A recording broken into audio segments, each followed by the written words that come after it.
Even still, there is the appearance here of streets and man-made structures.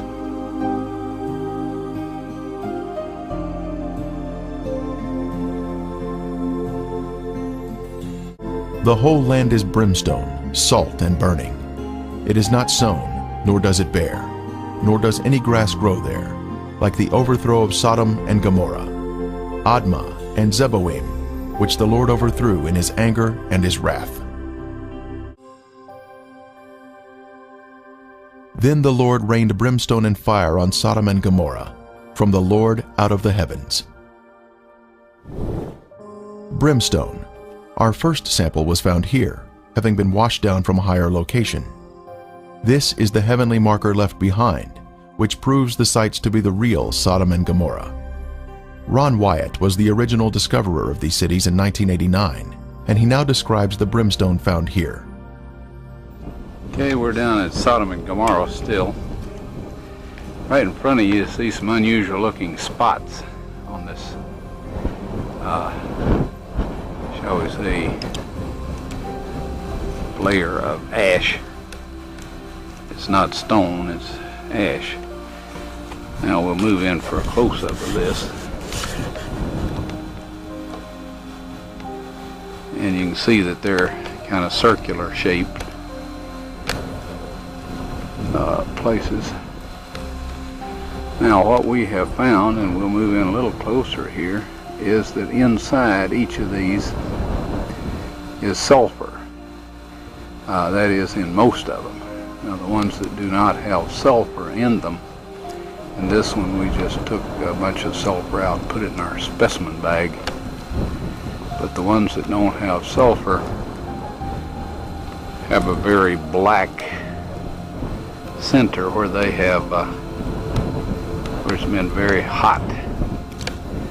So now we'll move in on this one where there is some sulfur still present,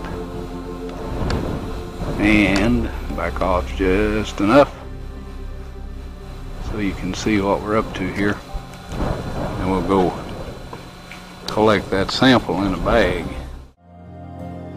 Exploring the cities further, more brimstone was found of various shapes and sizes.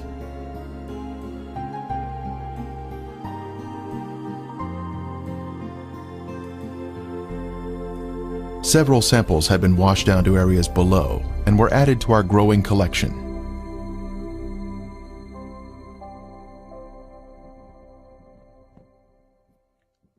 This brimstone is made of monoclinic, white sulfur that has been burned or cooked at a high temperature. It is quite different from natural sulfur that is formed in geothermal areas. Samples were taken to a lab for analysis.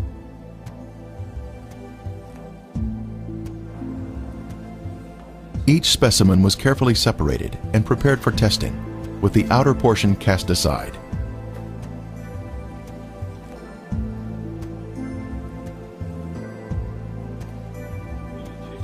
Next, the samples were dried and placed in a rock crusher. Then they were pressed onto a disc. Then they were loaded into a machine for the semi-quantitative X-ray analysis. Each sample was individually transported into the testing chamber for analysis. The results proved to be quite amazing.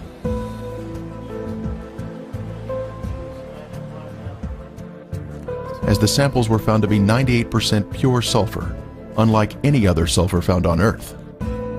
This pure, cooked sulfur is the heavenly marker that was left behind to show the world that the Lord, without a doubt, destroyed these sinful cities at His command.